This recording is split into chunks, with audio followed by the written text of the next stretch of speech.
જય શ્રી કૃષ્ણ। માળા કરવાથી પ્રભુની કૃપા થાય એમ નહીં, પરંતુ પ્રભુની કૃપા થાય તો જ માળા કરી શકીએ।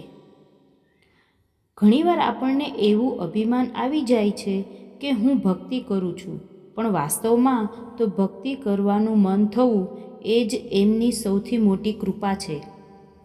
આપણે તો માત્ર નિમિત્ત છીએ।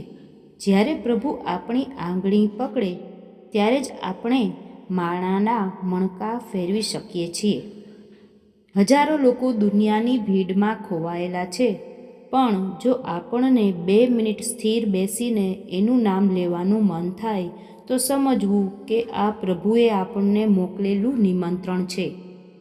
મેં આટલી માળા કરી એ અહંકાર છે, પણ તે મારી પાસે માળા કરાવી એ શરણાગતિ છે, અને સાચી ભક્તિ તો શરણાગતિમાં જ છે। જેની દયા હોય એના પર એને જ એનું નામ જપવાનું મન થાય।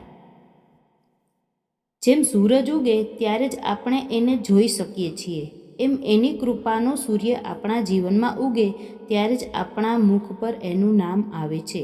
એટલે જ કહેવાય છે કે માળા એ સાધન નથી, પણ પ્રભુની કૃપાનું પરિણામ છે। ધન્યવાદ।